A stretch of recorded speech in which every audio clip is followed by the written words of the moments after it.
প্রশংসা আল্লাহর জন্য, শান্তি অবতীর্ণ হোক আল্লাহ রাসূলের উপর সাল্লাল্লাহু আলাইহি ওয়াসাল্লাম। আজকের দিনই বৈঠকের সংক্ষিপ্ত সময়ে বক্তব্যের বিষয় সদাচরণ। সদাচরণ নিয়ে আমরা এক গুরুত্বপূর্ণ সংক্ষিপ্ত তথ্যবহুল বিবরণের চেষ্টা করব ইনশাআল্লাহুল আজিজ। উল্লিখিত বিষয়ের উপরে কথা বলার পূর্বে দু তিনটা কথা। আমরা গাইবান্ধা অন্তর্গত সালাফিয়া রহমানিয়া মাদ্রাসার ছেলে মেয়েদের পক্ষ থেকে বিভিন্ন বিষয়ে বক্তব্য হামনাত গাজাল অবগত হচ্ছিলাম, যা আমাদেরকে খুব ভালো মনে হচ্ছিল বলে আমরা আঁচ করছিলাম। আমি আসলে মানুষ বুঝতে চায় না, মানুষ ছেলে মেয়ে মানুষ করবে জাতির কল্যাণের জন্য, এটাই ছিল মানুষের জন্য উচিত। জাতির কল্যাণ কিভাবে আসবে এটা বাপ মায়ের ভাবা উচিত। বাপ মা ভাবলো, বলল আমার মেয়ে ছেলের মেধা ভালো, আমার মেয়ের মেধা ভালো, তাকে ডাক্তার হতে হবে, তাকে ইঞ্জিনিয়ার হতে হবে, বহু পয়সা খরচ করে ছেলে মেয়ে পড়ালো। ফলাফলে আসলো যদি পড়া শেষ পর্যন্ত পৌঁছে তাহলে ভালো ডাক্তার, প্রায় ডাক্তারই ওই কোম্পানির ওষুধ লিখে যে কোম্পানি তাকে টাকা দেয়। তাহলে এ ডাক্তার আসলে ডাক্তার নয়, এ হলো একজন প্রতারক, জাতির জন্য ও ক্ষতিকারক, ফাঁকিবাজ, বোঝা। আর যদি ইঞ্জিনিয়ার হয় প্রায় ইঞ্জিনিয়ারি চোর। ভালো নেই এই কথা আমি বলছি না, তবে বাপ মা বুঝতে পারেনি কিভাবে ছেলে মেয়ে মানুষ করতে হবে। ছেলে মেয়ে জাতির কল্যাণের জন্য মানুষ করা উচিত ছিল। সারা জীবন আপনি খুব প্রশংসা করলেন, আমার ছেলে গোল্ডেন পেয়েছে, আমার ছেলে মেধাবী, সবকিছুই বললেন, সবকিছুই হলো, কিন্তু জাতির ক্ষতি করলো, তাহলে শেষ পর্যন্ত কি হলো? আর এমনি তো দেশটা একেবারেই শিরকের সাথে জড়িত। এখন তো আর মানুষ মানুষ হয়ে নেই, মানুষ পশু প্রাণীর মতো হয়ে গেছে। বিবাহ করলেও মানুষকে এখন চাঁদা দেওয়া লাগে। সবাই চাঁদাবাজ, ধোঁকাবাজ, শয়তান, ইতর শ্রেণীর, নিম্ন শ্রেণীর মানুষ। প্রায় মানুষ মানবতা ভুলে গেছে, যাবে এই কথাও ঠিক। রাসূল সাল্লাল্লাহু আলাইহি সাল্লাম একদা বললেন, কাইফা কুমাবে জামানিন, তোমাদের কি হবে, যুগের কি হবে, তোমাদের কি হবে, যুগের কি হবে, যখন যুগের লোকেরা আগাছা হয়ে যাবে। মানে সমাজে আর কোনো ভালো মানুষ থাকবে না, সবাই আগাছা, সবাই হবে নিম্ন শ্রেণীর মানুষ, সবাই হবে ইতর শ্রেণীর মানুষ, সবাই হবে প্রায় খারাপ মানুষ। গাইবান্ধা, গোবিন্দগঞ্জ, রংপুর, দিনাজপুর, লালমনিরহাট, নীলফামারী, কুড়িগ্রাম, পঞ্চগড়, ঠাকুরগাঁও, এসব ডিস্ট্রিক্টের ভাষায় সমাজের মানুষেরা যেদিন হবে বেন্যার বাচ্চা বেন্যা। আর চাঁপাইনবাবগঞ্জের ভাষায় যেদিন মানুষ হবে ছোট লোকের বাচ্চা ছোট লোক। আল্লাহর নবী বলেছেন, লোকায় বিনে লোকা, অধমের সন্তান অধম। ঢাকার ভাষায় তাকে কি বলতে হবে তা আমি বলতে পারলাম না, তবে তারা বলে অমুকের পোলা অমুক, যেটা ভাষায় নিয়ে আসা খুবই কঠিন। কিন্তু রাসূল সাল্লাল্লাহু আলাইহি সাল্লাম যেটা বলেছেন সেটা হলো সারা পৃথিবীর প্রত্যেক এলাকায় নিম্ন শ্রেণীর ভাষা যেটা, সেটাই হলো লোকা ইবনে লোকা, অধমের সন্তান অধম, ইতরের সন্তান ইতর। নিম্ন শ্রেণীর মানুষের ছেলে, নিম্ন শ্রেণীর মানুষ যখন সমাজের দায় দায়িত্ব পালন করবে, তোমার কেন একটু লজ্জাবোধ হয় না? তোমার কেন একটু ইতস্তবোধ হয় না? তুমি কেন নির্বাচনের নাম দিয়ে ছোটাছুটি করো, দৌড়াদৌড়ি করো, মোটরসাইকেল নিয়ে ঘোরাঘুরি করো? তুমি বলো অমুকের চরিত্র ফুলের মতো পবিত্র, সবাই তো হায়ানার মতো, তোমার চরিত্র তো হায়ানার মতো। তোমাকে কতবার বললাম জীবনে বেঁচে থাকো, বাস 5 ওয়াক্ত সালাত, হালাল রুজি, আর কোরআন তেলাওয়াত, আর আড্ডা পিটা হারাম। আড্ডা পিঠা একটা হলো দোকানপাটে বসে ল্যাংটা মেয়ে দেখা, ঘন্টার ঘন্টা গল্প করা, বদনাম করা, গীবত করা। আর একটা আড্ডা পিঠা হলো মোবাইলে ল্যাংটা মেয়ে দেখা, ঘন্টার ঘন্টা রাত রাত বেশি। ওখানে দেখে তোমার মা, এখানে দেখে তোমার বাপ, আর ওই ঘরে দেখে তোমার বোন, আর এই ঘরে দেখো তুমি। গোটা বাড়িটা একবারে জেনাই সয়লাভ। এই কথা রাসূল সাল্লাল্লাহু আলাইহি ওয়াসাল্লাম বলছেন যে জাতির সামনে আমি আশঙ্কা করে গেলাম আমার উম্মত গোপন পাপে লিপ্ত হবে, এটাই আমার ভয়। জাতির সামনে আমি আশঙ্কা করে গেলাম আমার উম্মত গোপন পাপে লিপ্ত হবে, এটাই আমার ভয়। তিনি এইভাবেই বললেন। রাসূল সাল্লাল্লাহু আলাইহি ওয়াসাল্লাম বলেন, আইনানে তাজনিয়ানে জেনাহুমা নাজর, দুই চোখের জেনা হচ্ছে চোখ দিয়ে দেখা, লোজনানে জেনাহুমাল ইস্তেমাও, দুই কানের জেনা হচ্ছে কান দিয়ে শোনা, লিয়াদ জেনা হাল বাক্স, হাতের জেনা হচ্ছে হাত দিয়ে ধরা, রিজল জেনা হাল বাসি, পায়ের জেনা হচ্ছে পা দিয়ে চলা, জেনাল কাল কথা মনে তাস্তাই, অন্তরের জেনা হচ্ছে পরিকল্পনা করা, জেলানের নেশানুৎক, জিহ্বার জেনা হচ্ছে কথা বলা। এগুলো সব মাধ্যম জেনার। আল্লাহ রাসূল বলছেন, ইয়া তাহার জেলা তাহার জেলা হেমারে, গাধা যেমন গাভীর সাথে মিললে লজ্জা বুঝে না, ষাঁড় যেমন গাভীর সাথে মিলে লজ্জা জানে না, মানুষ তেমন খোলা মাঠে জেনা করবে, লজ্জা বুঝবে না। সমাজের অবস্থা একেবারেই নিম্নে চলে যাবে। সমাজে কে মানুষ আর কে পশু আর কে গরু ছাগল কুকুর সিঙ্গেল, এটা বোঝা কঠিন হয়ে যাবে। যে এখন দেখতে পাচ্ছ, একটা লোক বলছে দেশের যা অবস্থা, এখানে বাড়ি করতে গেলে একে চাঁদা দিতে হয়, ওকে চাঁদা দিতে হয়, ওকে চাঁদা দিতে হয়। এখানে জমিতে যদি একটু বালু ফেলতে চায় তাহলে 10 জনকে চাঁদা দিতে হয়, বিবাহ করলেও চাঁদা দেওয়া লাগবে। তার মানে মানুষ নিচে কত চলে গেছে। পরিশ্রম করে খাও, দিন মজুরি করে খাও, মানে ভিক্ষে করে খাও, চাঁদাবাজি করো কেন? ধোঁকা প্রতারণা দিয়ে মিথ্যা ভাবে ওষুধ লিখো কেন? টাকা চুরি করো কেন? কে তোমাকে বলেছে ইঞ্জিনিয়ার? আমি তো বলিনি। কে তোমাকে বলেছে ডাক্তার? আমি কোনদিন বলিনি। তোমাকে আমি পশু প্রাণী, গরু ছাগল মনে করি। তুমি তো জাতির কল্যাণের জন্য কিছু করোনি, না তোমার বাপ করেছে, না তোমার মা করেছে, না তুমি করেছো। যে দেখো এই যে আসলো, এই যে মেয়েগুলো আসলো, হ্যাঁ করে হাসতে হাসতে হাসতে চলে গেল। ওটা গরু ছাগল নয়, ওটা পশু প্রাণী, ওটা হিন্দুর মেয়ে, ওকে ইহুদির মেয়ে, ওকে খ্রিস্টানের মেয়ে। ভ্যানিটি ব্যাগ নিয়ে চলে যাচ্ছে সকালে বাজারে ফ্যাশন বোরকা পরে, ও মুসলমানের মেয়ে নয়, ও কি হিন্দুর মেয়ে? নিরুপায় বলেছি যে তুমি তোমার মাকে খালা বলে ডাকো। আমি নিশ্চিত জানি যে এটা তোমার মা, এরপরেও তোমার মাকে আমি খালা বলতে বলছি কেন? তোমার মায়ের স্বভাব ভালো নয় এই জন্য, তোমার বাপের স্বভাব ভালো নয় এই জন্য। তোমার বাপ মুরব্বী মানুষ, অত বড় মোবাইল হাতে নিয়ে কি করে? দোকানে বসে আড্ডা পিটে কেন? নির্বাচনের নামে তোমার বাপ দড়িয়ে বেড়াই কেন? তোমার বাপ নির্বাচনের নামে দড়িয়ে বেড়াই কেন? 75 সালাদ বাস, হালাল রুজি। হালাল রুজি 4টা পথ। একটা হলো দিন মজুরি, সন্ধ্যায় টাকা শেষ, লাগবে না কিছু। 2 চাকরি, 25 দিনে টাকা শেষ হয়, 5 দিন ধার কর্জে চলে। 3 জমি চাষ, সমান সমান না হয় লস। 4 ব্যবসা, দিয়ে কিছু করা যেতে পারে। তো ব্যবসায়ী, আল্লাহ রাসূল বললেন যারা সত্যবাদী বিশ্বস্ত ব্যবসায়ী তারা জান্নাতের নবীদের সাথে থাকবেন। তাহাজ্জুদ করে নবীর সাথে থাকা যায় না, আর ব্যবসা করে নবীর সাথে থাকা যায়, এ কথা মুহাম্মদ সাল্লাল্লাহু আলাইহি ওয়াসাল্লাম বলেন। আল্লাহ রাসূল একদা এক সফরে ছিলেন, তো একজন সাহাবী বলছেন, আল্লাহ নবী এই দেন, আপনার জন্য আমি অজুর পানি নিয়ে এসেছি আর মেসক নিয়ে এসেছি। তো আল্লাহ রাসূল দেখে খুশি হয়ে গেছেন।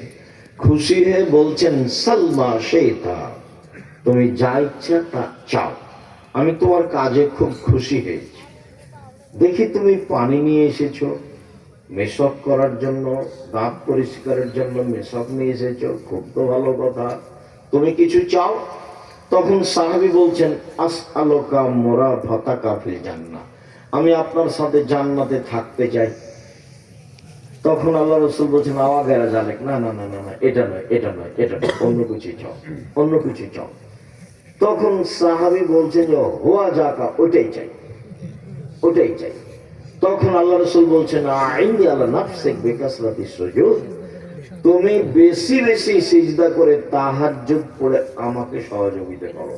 আমি যে তোমাকে সরাসরি সাথে নিয়ে থাকতে পারবো না, আমার সাথে থাকতে চাইলে আমাকে সাহায্য করতে হবে, রাসূলকেই সাহায্য করতে হবে। কি সাহায্য? তুমি তাহাজ্জুদ পড়ো, তাহলে আমি পাশে নিয়ে থাকার চেষ্টা করব।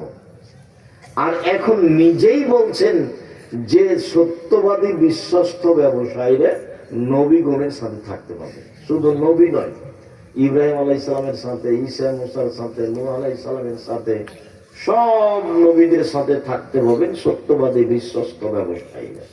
তো ব্যবসা চকলেটের হোক সেটাও ব্যবসা, ব্যবসা বাদামের হোক সেটাও ব্যবসা, ব্যবসা কাপড়ের হোক সেটাও ব্যবসা, ব্যবসা বিশাল কিছু হোক সেটাও ব্যবসা। যার কারণে আমি আপনাদেরকে ব্যবসা করে উপার্জন করতে বলেছি। আর শ্বশুরের কাছে টাকা নেওয়াকে ঘৃণা করেছি। যৌতুক নিয়ে সেই টাকা দিয়ে চাউল কিনে ভাত খেয়ে ইবাদত কবুল হবে না। শ্বশুরের কাছে যৌতুক নিয়ে সেই টাকা দিয়ে চাউল কিনে ভাত খেয়ে ইবাদত কবুল হবে না। যারা শ্বশুরের কাছে টাকা নিয়েছো, আগামীকাল সন্ধ্যা হতে হতে টাকা ফেরত দাও। এই কাজের চেয়ে ভিক্ষা করে খাওয়া ভালো। ভিক্ষা করে কাজটা বৈধ, তবে সবচেয়ে নিম্নমানের। উপার্জনের চারটা পথ, তখন আমি ভিক্ষা বলিনি। উপার্জনের চারটা পথ, তখন আমি ভিক্ষা বলিনি। এক, দিন মজুরি। দুই, চাকরি। তিন, জমি চাষ। চার, ব্যবসা। তখন আমি বলেছি চকলেটের ব্যবসা করে খাও। চকলেটের ব্যবসা আমি করতে বলিনি, আমি বলেছি কম পয়সার ব্যবসা, যাতে করে লোন নেওয়া না লাগে। লোন নিয়ে ব্যবসা করে একদিনে কোটিপতি হবো, এটা মিথ্যা কথা। আমি চকলেটের ব্যবসা বলতে চকলেটেরই ব্যবসা করতে বলেছি এই কথা নয়, কম পয়সার ব্যবসা করতে বলেছি। সত্যবাদী ব্যবসায়ী আর নবীদের সাথে জান্নাতে থাকবেন, এই কথা মুহাম্মদ সাল্লাল্লাহু আলাইহি ওয়াসাল্লাম বলেন। তুমি শ্বশুরের কাছে টাকা নিয়েছো, সেই টাকা দিয়ে চাউল কিনেছো, সেই চাউলের ভাত খাচ্ছো, ইবাদত কবুল হবে না। সামাজিক ভাবে তোমার চরিত্র কত নিচে চলে গেছে। এদিকে তো তুমি পশু প্রাণী একবারে কুকুর শ্রেণীর মতো, হায়ানার মতো নির্বাচনের নামে দৌড়ে বেড়াচ্ছ। এদিকে শ্বশুরের টাকা নিয়েছো, ওদিকে মানুষের চাঁদা জোর করে আদায় করছো। বলছো যে ওরা খেয়েছে 16 বছর, আমরা কিছু খাবো না। এভাবে ভিক্ষা করে খাবো। তখন আমি বলেছি শেষ পথ ভিক্ষা করো। বাপ বেটা ভিক্ষা করো। তুমি জাতির জন্য বোঝা, তুমি জাতির জন্য বোঝা। তোমার বাপ তোমাকে পশু প্রাণী করে মানুষ করেছে, তোমার বাপ তোমাকে কুকুর সিঙ্গেল করে মানুষ করেছে। কেন এ কথা বলছেন আল্লাহ? বুঝেও বুঝে না ওরা, অন্তর আছে বুঝে না, দেখেও দেখে না ওরা, চক্ষু আছে দেখে না, শোনেও শোনে না ওরা, কান আছে শোনে না। উলাইকা কালানাম, তারা পশু প্রাণীর মতো, তারা গরু ছাগলের মতো, তারা কুকুর শ্রেণীর মতো। ভালো মজাল বরং তার চেয়ে খারাপ। আল্লাহ বলছেন কুকুর শ্রেণীর মতো। অবাক কথা। পয়সা এইভাবে ইনকাম করতে হবে কে বলেছে? মানুষের কাছ থেকে জোর করে টাকা আদায় করতে হবে, চাঁদাবাজি করতে হবে, এটা কে বলবো? জুলুম করো না, রাহাজানি করো না, অন্যায় করো না, অবিচার করো না, মানুষকে অপমান করো না, ক্ষমতা দেখায় না, দলীয় দাপট দেখায় না। তোমার নেতার বয়স 45 মিনিট। যে যত বড় স্বৈরাচার জালেম, তার সময় তার চেয়ে কম। ফেরাউনের মাত্র 2-3 মিনিট সময়। এই যে ডুবলো, এই যে মরলো, নাই। আদ সামুদ হাফ মিনিট 30 সেকেন্ড। আসলো ঝড় বিদ্যুৎ, তারপর নাই। আদ সামুদ সবচেয়ে শক্তিশালী জাতি, যারা জালেম। আল্লাহ বলছেন লাম ইউখলাক মিসলুহা ফিল বিলাদ, পৃথিবীর কোন মাটিতে আমি এত বড় জালেম, স্বৈরাচারী, স্বেচ্ছাচারী, বর ক্ষমতাধর, শক্তিশালী মানুষ সৃষ্টি করিনি। ওরা হলো আদ সামুদ। ওদের ধ্বংসের সময় ছিল হাফ মিনিট, 1 মিনিট। আর ফেরাউনের 2-3 মিনিট। এই যে ডুবলো, এই যে গেল, এই নেই। আর জুলুম করো না, তার সাক্ষী তুমি। মানুষকে মারো না, মানুষকে জেল হাজত দিও না, মানুষকে অপমান করো না, মানুষের জমি দখল করো না, মানুষের কাছ থেকে জোর করে টাকা আদায় করিও না, চাঁদাবাজি করো না, ভিক্ষা করে খাও, শ্বশুরের কাছে টাকা নিও না, যৌতুক নিও না। এগুলো সব পথ হারাম। তোমার চরিত্র হায়ানার মতো, তোমার চরিত্র কুকুর শ্রেণীর মতো, তোমার চরিত্র সবচেয়ে নিম্ন শ্রেণীর ইতর শ্রেণীর মানুষের মতো। তোমার বাপ তোমাকে কি করে মানুষ করলো? তুমি কেন পশু? তুমি কেন জাতির জন্য ভারী? তুমি কেন শ্বশুরের কাছে টাকা চাও? তুমি কেন মানুষের কাছে টাকা চাও, চাঁদাবাজি করো? কেন করো? আমি তোমাকে ভিক্ষে করে খেতে বলিনি, আমি বলেছি মানুষের বাড়িতে কাজ করে খাও। আমি নিরুপায় হয়ে বলেছি যে ভিক্ষে করে খাও। বাপ বেটা ভিক্ষা করো, কেন শ্বশুরের কাছে টাকা নিবা? বোনকে জমি দাও না কেন? এটা গায়ে বান্ধা, মানে বোনকে জমি দেয় না। এটা গায়ে বান্ধা মানে শ্বশুরের কাছে টাকা নেই, যৌতুক ছাড়া বিবাহ দেয় না ছেলে মেয়ে। ভিক্ষে করে খাবে। এই ছেলে, তুমি নিয়েছো? তোমার বাপ নিয়েছে? তোমার বাপের ভিক্ষা দেখো কালো হয়ে আছে। হ্যাঁ ভাই, বাপ বেটা কালকে ভিক্ষে যাবে মানুষের কাছে। সন্দেহ হতে হতে টাকা ফেরত দিল। শরম হয় না কেন? লজ্জা হয় না কেন? উপার্জনের পথ তো আছে, সহজ পথ, দিন মজুরি, সহজ পথ, চাকরি, ছোট যে কোনো জায়গায়, পুরো কোম্পানিতে সহজ পথ, জমি চাষ সহজ পথ, ব্যবসা, চকলেট, বাদাম। সারাদিনে 300 থেকে 500 টাকা ইনকাম করবো, সংসার চলবে ইনশাআল্লাহ। অবাক কথা, জাতির জন্য তুমি ভারী হয়ে গেলে কেন? মানুষের কাছ থেকে জোর করে টাকা আদায় করতে পারবে, তুমি কি দিয়ে বুঝলে? তোমার বাপ তোমাকে কি মানুষ করলো? কেন তোমার বাপের তোমাকে জন্ম দিয়েছে? তোমার বাপের সংসার বুঝে না, তোমার বাপই তোমার ক্ষতি করেছে। তোমার বাপ 14 বার বলে যে আমার ছেলে মেধা ভালো, গোল্ডেন পেয়েছে, আমার মেয়ের মেধা ভালো, গোল্ডেন পেয়েছে। কিসের ডাক্তার তুমি? কিসের ডাক্তার? 3টা এ লাগলো পরীক্ষা, তুমি 7টা দিলে কেন? 7টা দিয়েছো কেন? যে কোম্পানি টাকা দিয়েছে সেই কোম্পানিতে ওষুধ লেখে না, কে তোমাকে ডাক্তার বলেছে? আমি আব্দুল রাজাক বিনিশু, তুমি একদিনও বলিনি। তোমাকে আমি গরু ছাগলের মতো মনে করি, পশু প্রাণী। তোমাকে আমি হায়ানা মনে করি, কে বলে ডাক্তার তুমি? তুমি তো স্কুলে যে বলো ও কালিমা তোমার আকাশ, ও কালিমা তোমার বাতাস। আমি তো বলি না কোনোদিন। আমি কেন বলবো? ঠাকুর বাঙালিদের শত্রু, ঠাকুর মুসলমানের শত্রু, ঠাকুর ভারতের শত্রু, ঠাকুর বাংলা ঢাকা বিশ্ববিদ্যালয়ের শত্রু। যেদিন ভারত বাংলাদেশ পাকিস্তানের মুসলমান ইংরেজের হাতে নির্যাতিত, সেদিন ঠাকুর লন্ডনে মুছ পাকায়। সেই ঠাকুরের গান আমার ছেলে মেয়ে বলে, তোমার ছেলে তোমার বাপের সন্তান, এটাকে একটু ভারী মনে করো না? 3 রাত তুমি স্কুলে গিয়ে ঠাকুরের গান বলো। ঠাকুরের বাবার আকাশ, কে বলেছে যে ঠাকুরের কালিমার আকাশ? তোমার লজ্জা হয় না? তোমার শরম হয় না? তোমার বাপ কলেজের শিক্ষক, তোমার বাপ বিশ্ববিদ্যালয়ের শিক্ষক। কি বুঝাতে চাচ্ছ তুমি আমাকে? তোমাকে আর তোমার বাপকে যদি আমি মূর্খ প্রমাণ করতে না পারি, জাতির সামনে বক্তব্য দেবো না। 30 বছর থেকে বলছি, 30 বছর থেকে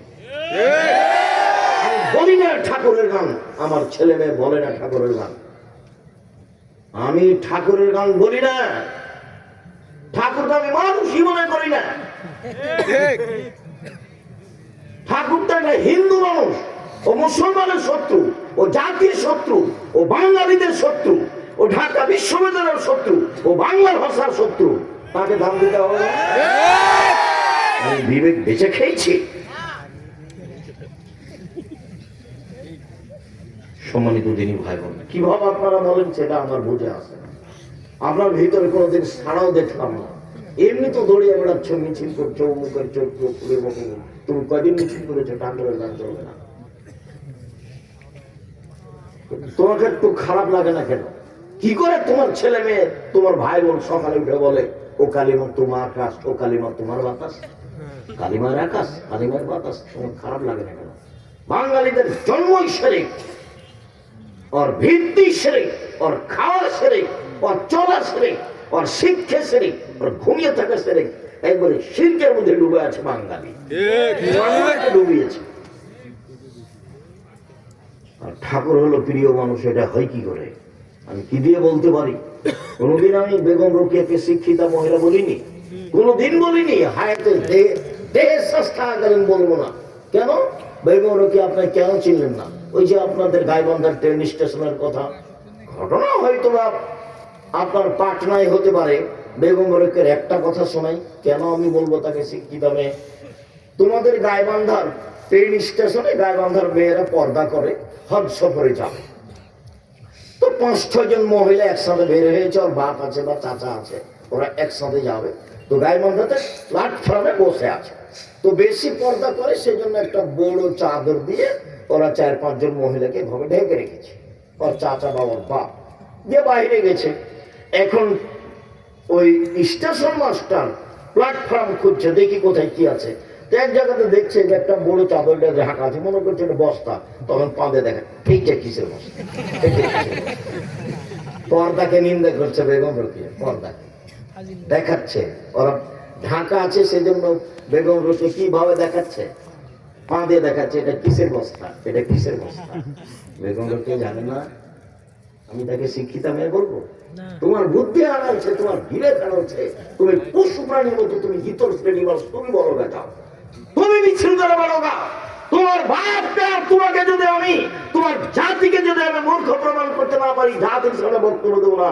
30 বছর থেকে বলছি, 30 বছর থেকে। জাতির জন্য বোঝা কেন? চাঁদাবাজি করে তোমাকে খেতে হবে কেন? তুমি নিম্ন শ্রেণীর মানুষের পিছনে দৌড়াও কেন? 100 খান মোটরসাইকেল নিয়ে ইতর শ্রেণীর মানুষের পিছনে দৌড়াও কেন? আল্লাহ রাসূল বলছে লোকা ইবনে লোকা, ও নেতা মানে ও লোকা ইবনে লোকা, ও অধমের সন্তান, অধম, ও গাইবান্ধার ভাষায় বেন্ডের বাচ্চা বেন্ডে। নাম নি না, তুমি তার সাথে দৌড়িয়ে বেড়াও পিছিয়ে পিছিয়ে 1000 খান মোটরসাইকেল নিয়ে, আমি তার নামটা নিই না। গাইবান্ধার ভাষাতে আল্লাহ রাসূল বলছিল বেন্ডের বাচ্চা বেন্ডে।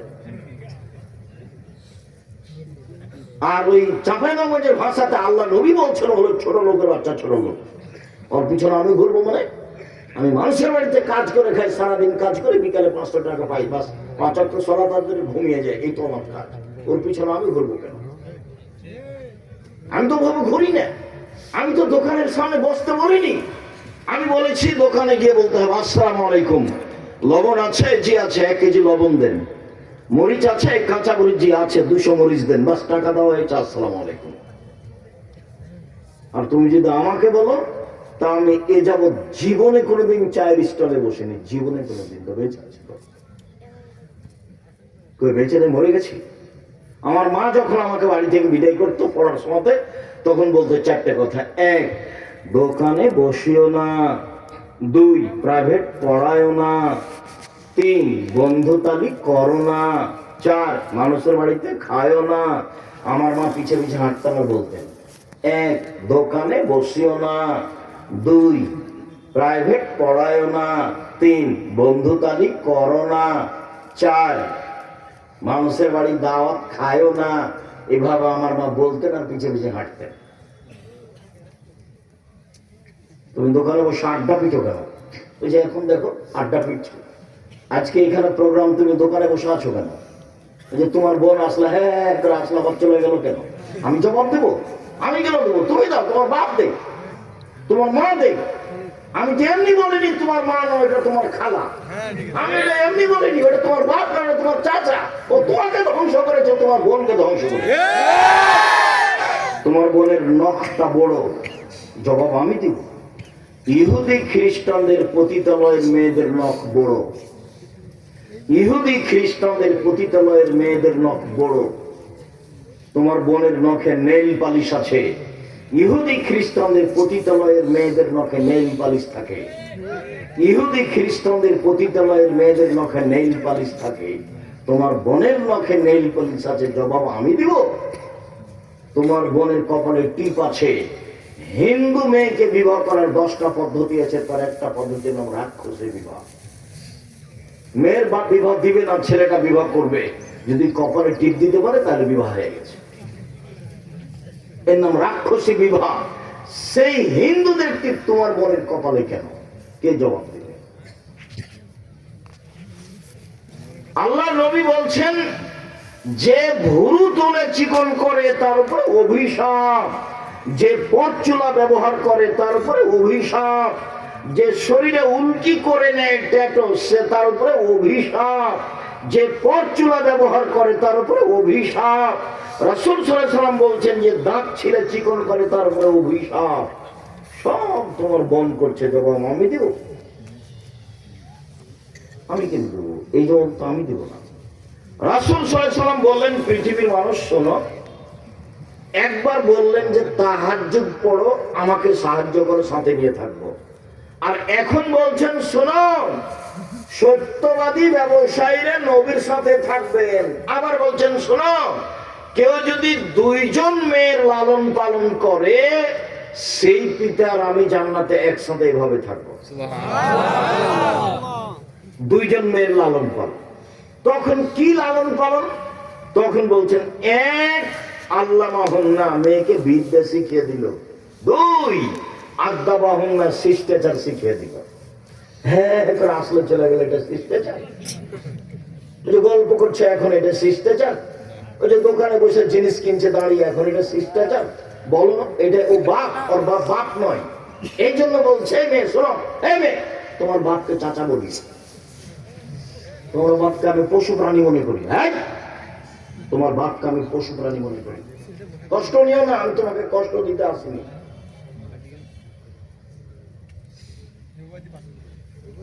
তোমার বাপ আমার দিনী ভাই,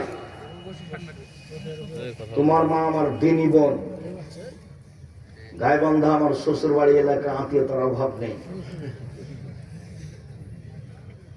কাজেই আমি কষ্ট দিতে আসিনি, আমি দুঃখিত।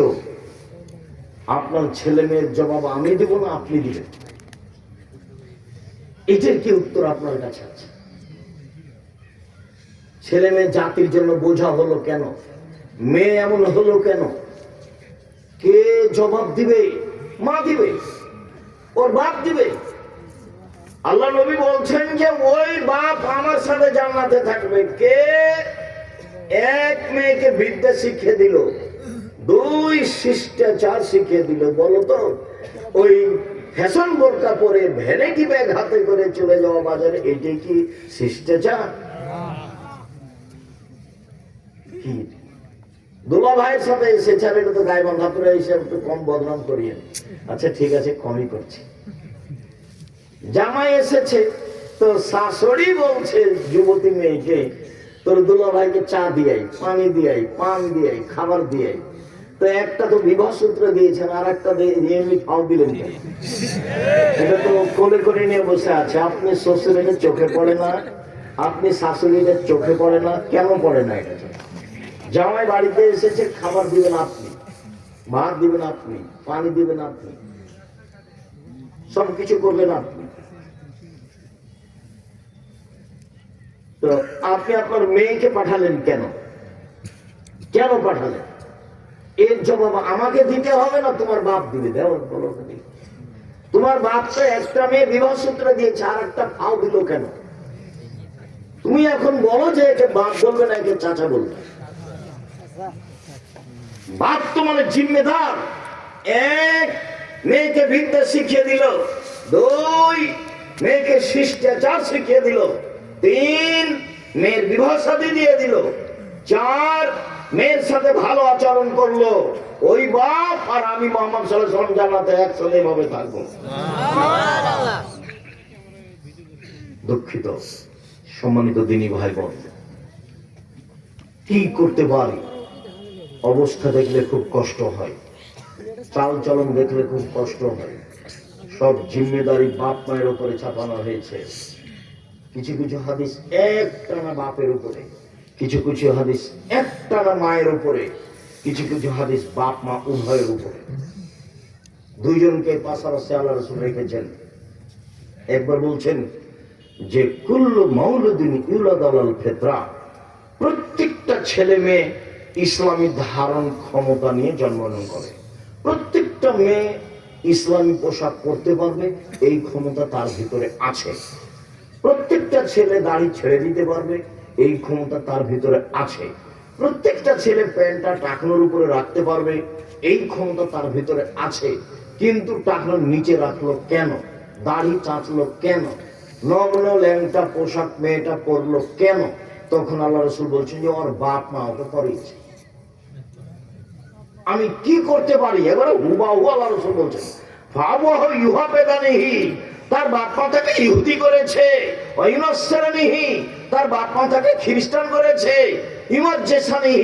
তার বাপ মা তাকে আগুন পূজক করেছে। বাপ মা যেভাবে ছেলে মেয়েকে গড়ে তুলেছে, ছেলে মেয়ে সেভাবে গড়ে উঠেছে। এই হাদিসের সারমর্ম কথা বলা আছে চাঁপাইনবাবগঞ্জের ভাষায়, সঙ্গ দোষে লোহা ভাসে। লোহা তো পানিতে ছেড়ে দিলে ভাসবে, কাঠের সাথে লাগালে ভাসবে। কাঠের সাথে লাগিয়ে দেন লোহা, এবার লোহা কি হবে? ভাসবে। সঙ্গ দোষে লোহা ভাসে, এই হাদিসের তর্জমা আল্লাহ রাসূল বলেছেন। মানে বাপ মাকে একসাথে বললেন যে তুমি তো তোমার ছেলে মেয়েকে ইহুদি করেছো, খ্রিস্টান করেছো, আগুন পূজক করেছো। ছেলে মেয়েকে যেইভাবে তোমরা দুইজন গড়ে তুলেছ সেইভাবে গড়ে উঠেছে। ওই যে ছেলেটাকে গুলি মারা হয়েছে, ওর মায়ের ঘটনা শোনো। কোন সময়তে? মানে আজানের পরে গেলে পিটাবে ওর মা। দেখো ওদের বিবরণে, এশার সালাতের পরে যদি বাড়িতে ঢোকে তাহলে ওর মা কি করবে? পিটাবে। ওইটা মার, তোমার মা নয় এটা। এই যে তোমার বোন হ্যাঁ হ্যাঁ করে চলে গেল হাসতে হাসতে, ওর মা নাই? ও কি হিন্দু মেয়ে নাকি? ও কি খ্রিস্টান মেয়ে? তো এভাবে গেল কেন? ওর মা নাই, ও এমনি এসেছে দুনিয়াতে। কি মা? কি মা? মা কাকে বলে? রাসূল সাল্লাল্লাহু আলাইহি সাল্লাম এক টানা মহিলাকে বলেছেন, মাকে বলেছেন এক টানা। যেমন আগের হাদিসটা বললেন এক টানা বাপকে। এক, বিদ্যে শিখিয়ে দিল বাপ। দুই, শিষ্টাচার শিখিয়ে দিল বাপ। তিন, মেয়ের সাথে ভালো আচরণ করলো। চার, বিবাহ দিয়ে দিল। তাহলে সেই মেয়ের পিতার আমি জান্নাতে একসাথে থাকি। সবটুকু বাপের জন্য। এবার দেখেন সবটুকু মায়ের জন্য।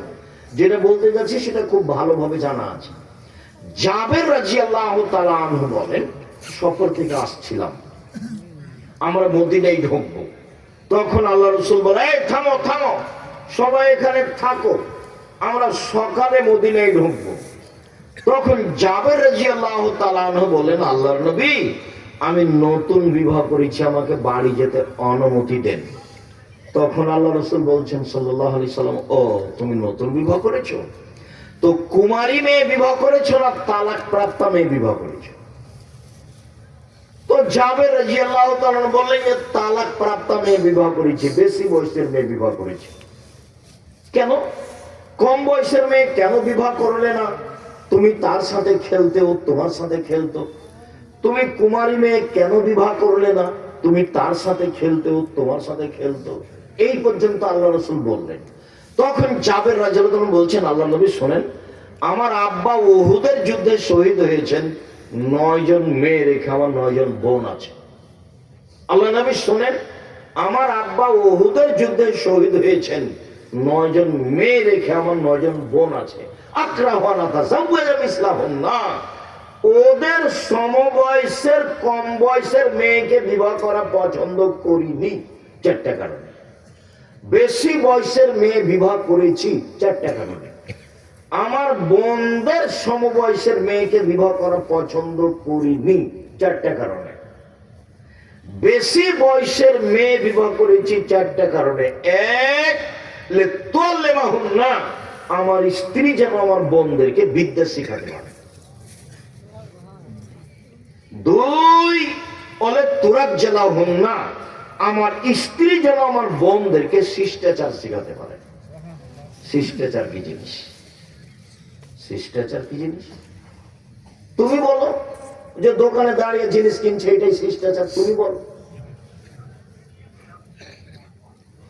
এই যে ল্যাংটা হয়ে চলে যাচ্ছে প্যান্ট পরে স্কুলে, এটাই শিষ্টাচার? তুমি বলো। নগ্ন পোশাক পরে স্টেজে চলে যাচ্ছে স্কুলে, তুমি বলো এটা শিষ্টাচার? বড় মোবাইলে তোমার বোন দিন রাত ল্যাংটা মেয়ে দেখছে, পুরুষ দেখছে, বলো এটাই শিষ্টাচার? আরে মানুষ পশু প্রাণী হয়ে গেলেও তার কখনো বুঝে যে এটা খারাপ। তুমি তো বলতে পারবে না এটা শিষ্টাচার। তাহলে হচ্ছে কেন? আমি বেশি বয়সের মেয়ে বিবাহ করেছি যাতে করে আমার স্ত্রী আমার বোনদেরকে শিষ্টাচার শিখাতে পারে। তিন, লিতুরাজ্জিলাহুন্না, যাতে করে আমার স্ত্রী আমার বোনদের মাথার চুল চিরুনি করে সাজগোজ করে পরিপাটি করে রাখতে পারে। তোমার বোন চলে এলো বলে করে চলে গেল, জবাব আমি দিব না তোমার মা দিবে। ঢং ঢং করে কামিচ্ছে, চিকন চর খাটো বোরকা পরে চলে গেল, ফ্যাশন বোরকা পরে চলে গেল, ভ্যানিটি ব্যাগ হাতে করে চলে গেল। ব্যাগ নিয়ে যাচ্ছে কেন তোমার বোন? কেন যাবে? যাবে কেন? তোমার বাপ মরেছে, তোমার মা মরেছে, যাবে কেন? দেখো না তুমি? সম্মানিত বিনি ভাই বোন, আমার স্ত্রী যেন আমার বোনদেরকে পরিপাটি সাজগোজ করে রাখতে পারে। চার বলে তাকুমা আলাইহিন্না, আমার স্ত্রী যেন আমার বোনদেরকে পাহারা দিতে পারে। তো তোমার মা তো পাহারা দাও, তাহলে বলো এখন হাসছে ভাবে বসে আছে তোমার বোনটা, এটা কি তোমার মা কি পাহারা দাও? হাদিস তো বুখারী মুসলিম, কি জবাব আছে এর জবাব কে দিবে? বক্তৃতার জগৎ একটা প্রায় মিথ্যা জগৎ। শতকরা 95 জন বক্তা মৃত্যু, শতকরা 98 জন মুফাসসির মৃত্যু। ধর্মের নামে মিথ্যা কথা বলছে, ধর্ম কি জিনিস তা জানাই নাই। যার ঠোঁটের জোর সেই বক্তা। জনগণ তো বুঝতে চায় না কোনটা সত্য কোনটা মিথ্যে। জনগণ তো হিসাব করতে পারে না ভালো মন্দ। আমি কি দিয়ে বুঝাতে পারি শিষ্টাচার কি জিনিস, পাহারা কি জিনিস? একটা না মহিলার উপরে চাপিয়ে দিলেন, এক মাই বাচ্চাকে বিদ্যা শিখাবে, দুই মাই বাচ্চাকে শিষ্টাচার শিখাবে, তিন মাই বাচ্চাকে পরিপাটি করে রাখবে, চার মা বাচ্চাকে পাহারা দিবে। তোমার বোনের হাতে করে ছোট থেকে পুতুল আছে, বলো তো এটা কোন শিষ্টাচার? তোমাদের বাড়িতে কাঁকড়া আছে শোকেজে, বলো তো এটা কোন শিষ্টাচার? তোমার মা একটা আয়না কিনেছে, সেটা হলো কাতল মাছ, বলো তো এটা কোন শিষ্টাচার? তোমার বাপ একটা পট পায়খানা করা, ছোট তোমার বোনের পায়খানা করে একটা পট কিনেছে, যেটা ঘোড়া, বলো তো সেটা কোন শিষ্টাচার? আর তুমি নিজে দড়িয়ে বেড়াচ্ছ নির্বাচনের নামে, একটা সিগারেট খাওয়া সেই জন্য, একটা বিড়ি খাওয়া সেই জন্য, বলো এটা কোন শিষ্টাচার? কেন যাচ্ছ? তোমাকে আমি বারবার বলছি এভাবে তোবা করবে, এভাবে বাস দিন মজুরি করে খাই, কাউকে দেখি না। 5 ওয়াক্ত সালাত আদায় করি, এক 5 ওয়াক্ত সালাত, দুই হালাল রুজি, তিন কোরআন তেলাওয়াত। বেশি না পারলে সূরা ইখলাস তো পারবো। সূরা ইখলাস কয়বার পড়বো? 3 বার। এটা তো পারবো। সকালে সূরা ইখলাস 3 বার পড়ে আল্লাহকে বলো, এই দেখেন কোরআন মাজিদ পড়লাম, তা আলহামদুলিল্লাহ কোরআন মাজিদ পড়লাম। চার আড্ডা পিটা হারাম। দোকানে যেতে হবে কিভাবে, আসতে হবে কিভাবে, মনে থাকবে না?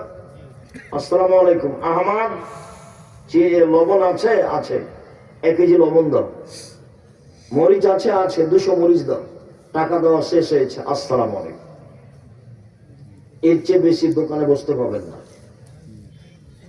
আপনি বলেন যে আপনি মুরব্বী মানুষ, এশার সালাত আদায় করে মাথায় টুপিতে দোকানে বসে আছে, আর ল্যাংটা বে নাচছার খবর হচ্ছে, কি খবর না কমছে কত কথা।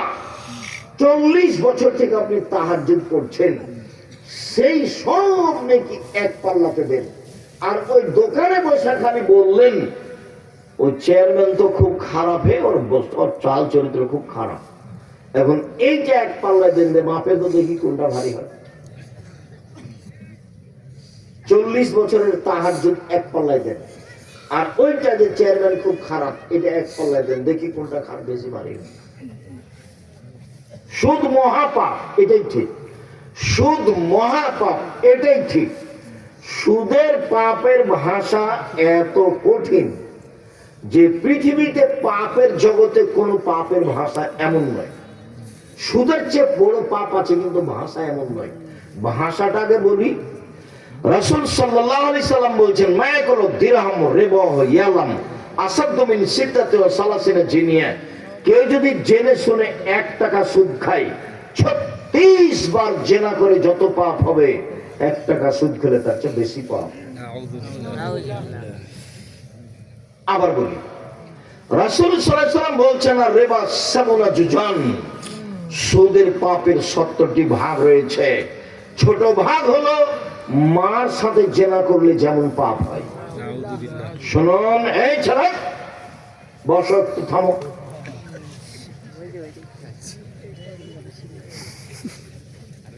শিরক মহাপাপ, ভাষায় মন নয়।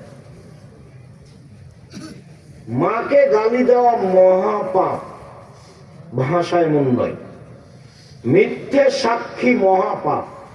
গাইবান্ধা জেলে 20, 25, 30 বছর থেকে বহু মানুষ আছে, ও নিজেই জানে না আমি কেন জেলে। জজ জানে না ঘটনা কি, উকিলও জানে না ঘটনা কি, সাক্ষীও জানে না ঘটনা কি।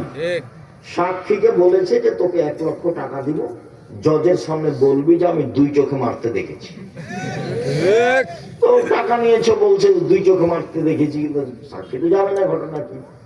তাহলে জজও জানে না ঘটনা কি, উকিলও জানে না ঘটনা কি, সাক্ষীও জানে না ঘটনা কি, যে জেলে আছে সেও জানে না ব্যাপারটা কি, আমি কেন জেলে। গন্ডগোলের দিন তো আমি ছিলাম না, ও গেছে দলীয় দাপটে জেলে গেছে। কি ক্ষমতায় গেছে? দলীয়। তোমার স্বভাবের কারণে গেছে। তোমার স্বভাবকে আমি ঘৃণা করি, তোমার স্বভাবকে আমি ঘৃণা করি, তোমার স্বভাবকে আমি ঘৃণা করি। ভিক্ষা করে খাওয়া, পিছে পিছে ঘুরো কেন? ভিক্ষা করে খাওয়া, পিছে পিছে ঘুরো কেন? ঘুরো কেন? তুমি কেন যাবা? আমি ভিক্ষা করে খেতে বলিনি, মানুষের বাড়িতে কাজ করে খাবো। ভিক্ষা করে খাওয়া কথাটা দুঃখে বলেছি। ভিক্ষা জায়েজ পছন্দ নয়, ভিক্ষা জায়েজ পছন্দ নয়। সবচেয়ে ভালো উপার্জনের পথ হলো ব্যবসা। চকলেটের হোক, বাদামের হোক, তাতে আসে যায় না। ব্যবসা করে খাই, সকালে বাদাম নিয়ে বের হয়, রাত 10টায় আসি। নিজের মতো চলে, নিজের মতো খাই, 5 ওয়াক্ত সালাত আদায় করি, হালাল রুজি করি, বাস শ্বাস চলে যাবে, দুনিয়া থেকে বিদায় হয়ে যাবো, কোনো ঝামেলা থাকবে না। জোর করে টাকা আদায় করেছ, চাঁদাবাজি করেছ, দলীয় দাপট দেখিয়েছ। গাইবান্ধা জেলে 20-25 বছর থেকে ও জেলে আছে, নিজেই জানে না জেলে কেন। তুমি করেছ, তুমি দলীয় দাপটে তাকে জেলে দিয়েছ। তুমি মনে করছো আমি খুব ভালো কাজ করেছি। তুমি তো হায়ানা, তুমি তো কুকুর শ্রীগাল, তুমি তো পশু প্রাণী। তুমি মানুষকে মেরে জেল হাজত দিয়ে, তুমি মানুষকে গুম করে, তুমি মানুষের জমি দখল করে, মানুষকে নিঃস্ব করে, মানুষের রাস্তাঘাট বন্ধ করে তুমি বলছো আমি ভালো করেছি। কে বলেছে তুমি ভালো?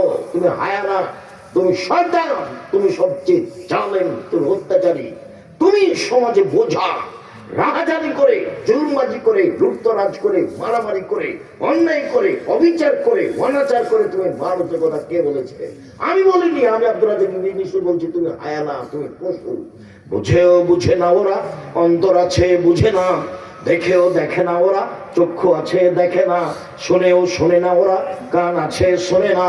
উলায়েকা কালানাম, তারা পশু প্রাণীর মতো, তারা গরু ছাগলের মতো, তারা কুকুর ছেলের মতো, ভালো মেজাল বরং তার চেয়ে খারাপ। কেন? সহজ কথা, বাঁচার 3টে পথ, জাহান্নাম থেকে বাঁচার 3টে পথ। 1, মুখ বন্ধ রেখো, জান্নাত হবে। 2, জরুরি প্রয়োজন ছাড়া বাড়ির বাইরে যাব না। মিছিল তো বহু দূরের কথা, শীতের দিনে পিছে পিছে দড়িয়া বেড়া তো বহু দূরের কথা। জরুরি প্রয়োজন ছাড়া বাড়ির বাইরে যাব না, বাস জান্নাত হবে। 3, পাপের জন্য কাঁদো, জান্নাত হবে। রাসূল সাল্লাল্লাহু আলাইহি ওয়াসাল্লাম বললেন, পৃথিবীর মানুষ শোনো, তোমাদের কি হবে, যুগের কি হবে, তোমাদের কি হবে, যুগের কি হবে। সমাজের মানুষ যখন আগাছা হবে তখন তোমাদের কি হবে, যুগের কি হবে। সমাজের মানুষ যখন আগাছা হবে তখন তোমাদের কি হবে, যুগের কি হবে। তো সাহাবীগণ বলেন তাহলে কি করতে হবে? সবাই যদি সমাজে আগাছা হয়ে যায় তা আমি কি করব বলেন? তখন আল্লাহ রাসূল বলছেন, শোনো, 1, আলজাম লিসানাক, মুখখান বন্ধ রেখো। সেই সময়ে তুমি তো মিছিল করছো, তুমি মুখ বন্ধ রেখেছো। 1, মুখ বন্ধ রেখো। 2, বাড়িতে থাকিও, বাড়িতে। 3, যেটা ভালো সেটা নিবা, যেটা খারাপ সেটা ছেড়ে দিবা। এই পর্যন্ত বলতেই সাহাবীগণ বলে উঠলেন, ঠিক আছে আল্লাহর নবী, বুঝলাম, আমি বাড়িতে থাকবো, কিন্তু প্রতিপক্ষ যদি আমাকে এসে বাড়িতে মারে? মারবে তো, তোমাকে মনে করছে যে তুমি আওয়ামী লীগ, তেমন মারবে না? তুমি তো কয়দিন মেরেছ, তোমার তো চরিত্র খারাপ, তুমি ভালো জানো। জেনা করলেই শুধু খারাপ চরিত্র হয়? জুলুম খুব খারাপ জিনিস, এর বিচার পরে হবে, জাহান্নামে চলেই গেছে। তো ঢোকেনি কেন? মরেনি এই জন্য। যত জুলুমবাজ দেখছো, যত অত্যাচার দেখছো, যারা রাহাজারি করছে, যারা জুলুমবাজি করছে, যারা মানুষের কাছে চাঁদা আদায় করছে জোর করে, এই জাহান্নামে চলেই গেছে। ঢোকেনি কেন? মরেনি এই জন্য। মরলি এটাই হিসাব। সম্মানিত দিনী ভাই বোন, অবাক হতে হয়। চট করে একটা কথা মনে পড়ছিল যে এখন ভূমিকম্প কেন, ঢাকায় ভূমিকম্প কেন, দেশে ভূমিকম্প কেন? তিনটা কারণে ভূমিকম্প হয়। তিনটা কারণে। এক, এই যে সারিবুল খমরা, যখন মানুষ নেশাদার দ্রব্য পান করবে, তখন যখন মানুষ নেশাদার দ্রব্য পান করবে, প্রায় মানুষই সিগারেট খায়, প্রায় মানুষই বিড়ি খায়, প্রায় মানুষই মদ খায়, প্রায় মানুষই গাঁজা খায়, প্রায় মানুষই হিরোইন খায়। যখন মানুষ নেশাদার দ্রব্য পান করবে তখন ভূমিকম্প হবে। দুই, জাহারাতিল কায়নাত, মেয়েরা যখন নাচবে, সব দোকানে মেয়ে নাচে, সব মোবাইলে মেয়ে নাচে, সব বাড়িতে মেয়ে নাচে, তো ভূমিকম্প তো হবে, ভূমিকম্প তো হবে। সব মোবাইলে মেয়ে নাচে, প্রায় সব মোবাইলে, সব দোকানে মেয়ে নাচে, সব বাড়িতে মেয়ে নাচে। আল্লাহ রাসূল বলছেন, মেয়েরা নাচলে ভূমিকম্প হবেই। স্কুল তো চলে না মেয়ে নাচানো ছাড়া, হেডমাস্টারই চলে না ঢোল ঢাক ছাড়া, মেয়ে নাচানো ছাড়া। আর তোমার বাপ মায়ের চলে না জন্মদিবস ছাড়া। জন্মদিবস সেরেক, মৃত্যু দিবস সেরেক, 16 ডিসেম্বর সেরেক, 26শে মার্চ সেরেক, 21শে ফেব্রুয়ারি সেরেক, পৃথিবীর যে কোনো দিন পালন করা সেরেক। গলায় তাবিজ ঝুলানো সেরেক, মাদুলি ঝুলানো সেরেক, তুলসী গাছ তুলে ফেলা যাবে না এই কথা বলা সেরেক, গরুকে লাথি মারা যাবে না এই কথা বলা সেরেক, ধানের উপর দিয়ে জুতা পায়ে দিয়ে হাঁটা যাবে না এই কথা বলা সেরেক, কবরে সিজদা করা সেরেক, কবরে কিছু চাওয়া সেরেক, পীরের কাছে কিছু কথা বলা সেরেক। বাংলাদেশে শুধু শিরকের বন্যা চলছে, এগুলো সবই সেরেক। তুমি মানুষ কোথায় আছো? এখন তো মানুষ নির্বাচনের নাম দিয়ে যাচ্ছে, এই হিন্দুদের মেলাতে যাচ্ছে, হিন্দুদের মন্দির ঠিক করে দিচ্ছে, কত কিছু। আর তুমি তার পিছু পিছে ঘুরো। যখন তোমাকে আমি দেখি ঘুরতে, আমি গাড়ি নিয়ে যাই, তোমাকে দেখি, তুমি পিছনে পিছনে মোটরসাইকেলে ঘুরছো আর মিছিল করছো, তখন তোমাকে এত ঘৃণা করি আমি। তোমার চেয়ে আমার কাছে খারাপ মানুষ আর কেউ থাকে না। তোমার চরিত্র আমার কাছে এত খারাপ। তোমাকে আমি 30 বছর থেকে বলে আসছি, সহজ জীবন, বারবার বলছি, সহজ জীবন, 5 ওয়াক্ত সালাত, হালাল রুজি, কি দিন মজুরি, সহজ জীবন, হালাল রুজি, কি বাদাম বিক্রি। বাদাম বিক্রি করতে হবে কথা বলিনি, কোটি টাকার ব্যবসা করো, দেশের সবচেয়ে বড় ব্যবসায় হোক। টাকা দিয়ে সরকারকে উঠাতে হবে না, নামাতে হবে না। টাকা ইনকাম করি অসহায় মানুষের পাশে দাঁড়ানোর জন্য। জান্নাত পেতে রাজি নয়, জান্নাত কিনতে রাজি।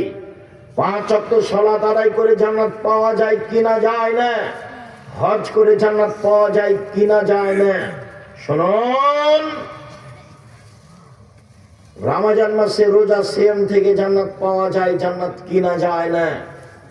অসহায় মানুষকে দান করলে জান্নাত কিনা যায়, দান দিয়ে জান্নাত কিনা যায়। আল্লাহ বলছেন, তোমার টাকার বিনিময়ে আর তোমার জানের বিনিময়ে আমি জান্নাত বিক্রি করে দিলাম। তো টাকাই নাই, তো তুমি জান্নাত কিনবা কিভাবে? আমি বড় ব্যবসা করি, এই জন্য জান্নাত কেনার জন্য আমি জান্নাত পেতে রাজি নই, আমি জান্নাত কিনতে রাজি। ব্যবসা করো, আমি তো নিচে নেমেছি চক্রের ব্যবসায়। 3, যারা বাদ্যযন্ত্রে লিপ্ত থাকে, তখন যখন বাদ্যযন্ত্র সমাজে বেড়ে যাবে তখন ভূমিকম্প হবে। শুনুন, 3টি পাপের কারণে 3টি বিপদ আছে। 1, ভূমিকম্প হবে। 2, সন্ধ্যা থাকবে মানুষ, সকালে হবে শোর বানর। 2, সন্ধ্যায় থাকবে মানুষ, সকালে হবে শোর বানর। একবার হুবাহু শুক্র হয়ে যাবে, হুবাহু। তিন, সমস্যা নেমে আসবে, যেখানে সেখানে মারামারি, মাদ্রাসায় মারামারি, মসজিদে মারামারি, রাস্তাঘাটে মারামারি, কেউ কাউকে মানবে না, তিনটা পাপের কারণে।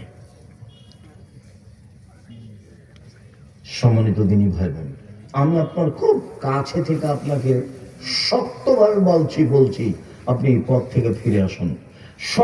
শক্তভাবে আপনাকে বলছি আপনি এই পথ থেকে ফিরে আসুন। আপনি আমার দিনী ভাই, আপনি আমার দিনী বোন, আপনাকে আমি অনুরোধ করে বলছি আপনি আমার দিনী বোন। আমি আব্দুর রাজ্জাক বিন ইউসুফ এসেছি, আপনি জানলেন, এরপর আপনি চলে গেলেন কেন এভাবে? দেবরের সাথে আসলেন কেন? গল্প করতে করতে চলে গেলেন কেন? আপনার শরম হয় না কেন? মহিলা মানুষ, আপনার হায়া হয় না কেন? আপনার ইতস্তবোধ হয় না কেন? আপনার লজ্জাবোধ হয় না কেন? লজ্জা আপনি বেঁচে খেলেন কেন? লজ্জা আপনি বেঁচে খেলেন কেন? মহিলা মানুষ আপনি কথা বলেন কি করে এইভাবে? তাহলে কি আপনার বাপ নেই? তাহলে কি আপনার ভাই নেই? সম্মানিত দিনী ভাই বোন, একটু শোনো। সম্মানিত দিনী ভাই, আপনি একটু শোনেন। এই ছেলে শোনো, দেখো এক মিনিট, বাপ কাকে বলে দেখো তো, দেখো তো বাপ কাকে বলে। এদিকে দেখো। আয়েশা রাদিয়াল্লাহু তাআলা আনহা বলেন, আমরা এক সফর থেকে আসছিলাম, আমার গলায় হার ছিল আমার বড় বোন আসমা। চট করে হারটা হারিয়ে গেল, খুঁজে পায় না। জনগণ আটকা পড়ে গেল, সালাতের নামাজের টাইম হয়ে গেছে, পানি নেই, ওযু করতে পারি না, সালাত আদায় করতে পারি না, যেতেও পারি না, হার খুঁজেও পায় না, বড় বিপদে পড়ে গেলাম। প্রায় 1400 মানুষ। ইতিমধ্যে জনগণ আমার আব্বার কাছে গেল, আমার আব্বার কাছে অভিযোগ করলো, আপনি জানেন কি হয়েছে? আপনার মেয়ে হার হারিয়েছে, খুঁজে পাচ্ছি না, যেতেও পারি না। তাই এই কথা শুনে আবু বকর সিদ্দিক আসলেন। আয়েশা রাদিয়াল্লাহু তাআলা আনহা বলেন, আবু বকর সিদ্দিক আমার পাশে এসে আমার কোমরের উপরে এত জোরে মারলেন, লাকা জানে লাকা দাম সাদিদা, খুব জোরে মারলেন। ওই সময় আমার স্বামী আমার উরু রানের উপরে মাথা দিয়ে ঘুমিয়েছিলেন। এক মিনিট, এই ছেলে, ভাইজান আপনি একটু খেয়াল করেন অবস্থাটা। আমাদের দেশের গতিতে, আমাদের গায়বান্ধার গতিতে, শ্বশুর যদি ঘরে গিয়ে দেখে যে জামাই মেয়ের উরু রানের উপরে মাথা দিয়ে ঘুমিয়ে আছে, তো শ্বশুর আগিয়ে যাওয়া তো দূরের কথা, এইভাবে ঘুরবে, পাল্টা এইভাবে ঘুরবে। কথা বুঝাতে পারিনি মনে হয় বাস্তবতা। মানে শ্বশুর আগিয়ে যাওয়া তো বহু দূরের কথা, দেখলে কি হবে, এইভাবে ফিরে আসবে। তো আয়েশা রাদিয়াল্লাহু তাআলা আনহা বলেন, আমার আব্বা আসলেন, তখন আমার স্বামী আমার উরু রানের উপরে মাথা দিয়ে ঘুমিয়েছিলেন। তিনি এত জোরে মারলেন যে মায়ের কারণে আমি দূরে সরে যেতাম, কিন্তু আমি নিজেকে শক্ত করে ধরে রেখেছি যাতে করে আমার স্বামীর ঘুম না ভাঙে। এবার বলি, সবচেয়ে বড় মানুষে মারলেন, বলেন তো কে মারলেন? আবু বকর সিদ্দিক রাদিয়াল্লাহু তাআলা মারলেন। আপনি মনে রাখবেন, আদম থেকে নিয়ে কিয়ামত পর্যন্ত নবী রাসূল ব্যতীত যত মানুষ এসেছে, আছে, আসবে, সবার চেয়ে দামি মানুষ হলেন আবু বকর সিদ্দিক রাদিয়াল্লাহু তাআলা। কে ব্যতীত? নবী রাসূল ব্যতীত পৃথিবীতে সবচেয়ে দামি মানুষ কে?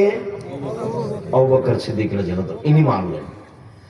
সবচেয়ে দামি মহিলাকে মারলেন, একবারে মা হাওয়া থেকে নিয়ে কিয়ামত পর্যন্ত যত মহিলা এসেছে, আছে, আসবে, সবার চেয়ে দামি মহিলাকে মারলেন। কাকে মারলেন? আয়েশা রাদিয়াল্লাহু তাআলা মারলেন। সবচেয়ে বড় মানুষের সামনে মারলেন, নবী রাসূল নির্বিশেষে, জনগণ নির্বিশেষে, সবার চেয়ে দামি মুহাম্মদ সাল্লাল্লাহু আলাইহি সাল্লাম, তার সামনে মারলেন। বিবাহদারী মেয়েকে মারলেন। বিবাহদারী ভাষা বুঝেন কি? বিবাহদারী মানে বিবাহিতা মেয়ে। বিবাহিতা মেয়েকে মারলেন মানে মেয়ের কি হয়ে গেছে? বিবাহ হয়ে গেছে। বিবাহিতা মেয়েকে মারলেন। পূর্ণ যুবতী মেয়েকে মারলেন।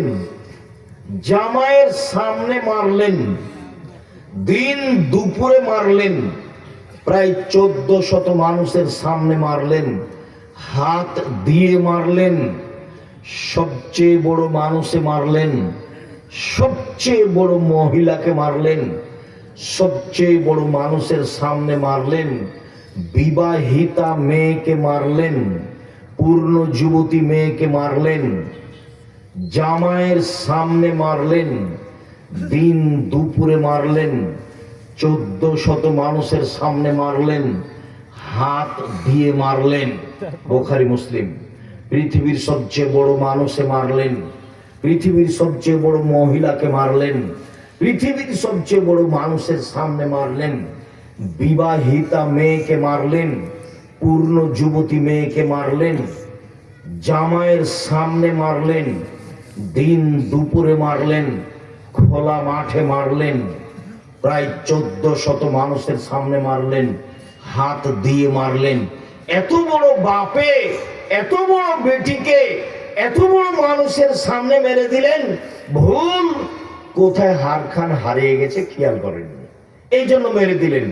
আর আপনার মেয়ে এই বক্তব্য শুনতে এসে করে দোকানে ঘুরে বেড়াচ্ছে, হেঁটে বেড়াচ্ছে, জিনিস কিনছে, আপনি তাকে একটা ধমকও দিতে পারেন না। আপনি আবার বাপ ছি, আপনার মতো বাপ বেঁচে থাকার চেয়ে মরে যাওয়া ভালো। জামিয়া সালাফে আপনার মেয়ে লালন পালন করবে, সমস্যা নেই ইনশাআল্লাহ। বাংলাদেশের সবচেয়ে বড় প্রতিষ্ঠান জামিয়া সালাফিয়া, যেটা রাজশাহীতে আছে সেটা প্রায় 50 বিঘা জমির উপরে, যেটা রূপগঞ্জ ঢাকায় রয়েছে সেটা প্রায় 100 বিঘা জমির উপরে, প্রায় 5000 ছেলে মেয়ে পড়াশোনা করে, প্রায় 300 জন শিক্ষক শিক্ষিকা রয়েছেন, যাতে প্রতি মাসে 40 লক্ষ টাকা বেতন লাগে। শিরক মুক্ত প্রতিষ্ঠান জামিয়া সালাফিয়া, বিদাত মুক্ত প্রতিষ্ঠান জামিয়া সালাফিয়া, দল মুক্ত প্রতিষ্ঠান জামিয়া সালাফিয়া, হিংসা মুক্ত প্রতিষ্ঠান জামিয়া সালাফিয়া, দেশের সর্ববৃহৎ প্রতিষ্ঠান জামিয়া সালাফিয়া। 519 জন এতিম আছে। যদি আপনি মারা যান, কালকে জামিয়া সালাফিয়া আপনার ছেলে মেয়ে লালন পালন করবে, সমস্যা নেই। 500 জন যদি কালকে ঢুকে, কোনো সমস্যা নেই ইনশাআল্লাহ। আপনার ছেলে মেয়েকে লালন পালনের জন্য জামিয়া সালাফের জিম্মেদার। আপনার মতো বাপ বেঁচে থাকার প্রয়োজন নেই। আপনাকে আমি কষ্ট দিতে আসিনি। সম্মানিত দিনী ভাই বোন, আপনার কারণে আপনার ছেলে মেয়ে জাহান্নামে চলে যাক, সেটা আমি চাইনি। আল্লাহ রাসূল বলছেন, কুল্লুকুম রাইন ও কুল্লুকুম মাসউলুন রায়াতিহি। প্রত্যেকেই নিজ নিজ দায়িত্বশীল, তার দায়িত্ব সম্পর্কে বিচার মাঠে জবাব দিতে হবে। অল ইমামুন নাস আলান নাস রাইন ওয়া মাসউলুন রায়াতিহি।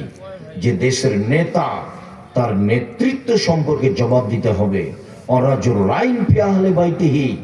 যে বাড়ির মালিক, ছেলে মেয়ের পিতা, স্ত্রীর স্বামী, তাকে বিচার মাঠে জবাব দিতে হবে। অল মারাতু রাইয়া। যে ছেলে মেয়ের মা, যে আপনার স্ত্রী, যে বাড়ির দায়িত্বশীল মহিলা, তার পুরো পরিবার সংসার সম্পর্কে জবাব দিতে হবে। ও আব্দুর রাজুলের আইন। যে কাজের মেয়ে, কিষান, কামলা, তাকে তার দায়িত্ব সম্পর্কে জবাব দিতে হবে বিচার মাঠে। কেউ যদি জবাবে পরাজয় হয়, তাহলে ফলাফল ভালো হবে না। সম্মানিত দিনী ভাই বোন, আমি আলোচনা সদাচরণ করতে চেয়েছিলাম, কেন যেন আপনার অবস্থা দেখে আমি একটু পরিবেশ আঁচ করে আপনার সামনে কথাগুলি বললাম। জামিয়া সালাফিয়ার একটি শাখা প্রতিষ্ঠান সালাফিয়া রহমানিয়া মাদ্রাসা। ছেলেমেয়েরা যা কিছু পেশ করলো, তাতে আমরা খুশি হয়েছি বলে আমরা মনে করি। মর্মে এইসব প্রতিষ্ঠান দেশে গড়ে উঠুক, এই প্রতিষ্ঠানের জন্য সার্বিক সুবিধাই থাকতে হবে, ছেলে মেয়ে পাঠাতে হবে। এসব প্রতিষ্ঠান 10-এর সহযোগিতায় চলে, ব্যক্তিগত সহযোগিতায় চলে না, সরকারিভাবে চলে না।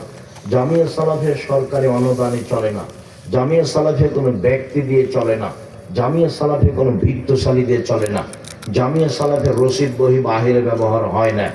সকল দিনই ভাই বোনকে পরিবারের উপরে শক্ত হওয়ার জন্য অনুরোধ জানিয়ে, 5 ওয়াক্ত সালাত আদায় করার জন্য অনুরোধ জানিয়ে, জামিয়া সালাফিয়াতে ভর্তির তারিখ হলো 1 জানুয়ারি। ডিসেম্বরে ফরম চলছে, ভর্তির তারিখ হলো 1 জানুয়ারি। এটা এই দিনই হতে পারে।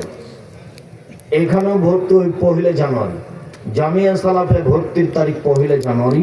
আমার সকল দিনই ভাই বোনকে 5 ওয়াক্ত সালাত আদায় করার অনুরোধ জানিয়ে, হালাল রুজি উপার্জনের অনুরোধ জানিয়ে, সেটা তো আগে বলুন, এখন তো সেই তো যাওয়ার সময়তে ছেলেরা আছে দাঁড়িয়ে, অবশ্যই 10 টাকা হলেও সহযোগিতা করে যাবেন।